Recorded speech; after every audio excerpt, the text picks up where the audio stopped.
చదువుకొని గొప్పోళ్ళు అయిదామని అనుకుంటే కాలేజీకి పోయేతందుకు బస్సులే ఉంటలేవాట.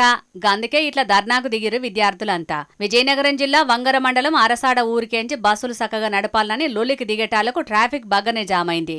ఇంటర్ డిగ్రీ కాలేజీలకు పోవాలంటే యాళ్లకు బస్సులు రాకపోవట్లే చాలా ఇబ్బంది పడుతున్నారట పిల్లలు. ఒక్కనాడు కాదు 2 రోజులు కాదు దినం ఇట్లనే అయ్యేటాళ్లకు కాలేజీలకు ఆలస్యంగా పోతున్నారట అటు దిక్కున్న విద్యార్థులంతా. అట్లా ఆలస్యంగా పోయేటాళ్లకు కాలేజీ సార్లు ఇట్లయితే మీరు కాలేజీకి రాకుర్రి, మీరు దినం ఇట్లనే అత్తే టీసీలు ఇచ్చి పంపిస్తామని బెదిరిస్తున్నారట. ఇట్లయితే మా చదువులు ఏం కావాలని ప్రశ్నించిర్రు విద్యార్థులు.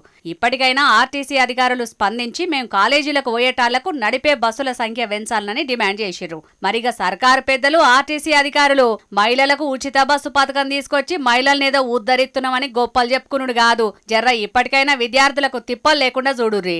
వాళ్ళు యాళ్లకు బల్లెకు కాలేజీలకు పోయి మంచిగా చదువుకుంటేనే కదా మంచి మార్కులు వచ్చేది, మంచి ఉద్యోగాలు సంపాదించుకునేది. కాబట్టి ఇప్పటికైనా గొప్పలు చెప్పుకునుడు బంద్ పెట్టి రాష్ట్రంలో విద్యార్థులు ఎవ్వరికి తక్లీఫులు లేకుండా రవాణా సౌలతి చేయుర్రి అంటున్నారు విద్యార్థి సంఘాల నాయకులు. చూడాలి మరి సర్కారు పెద్దలు ఏం నిర్ణయం చేస్తారో దీని మీద.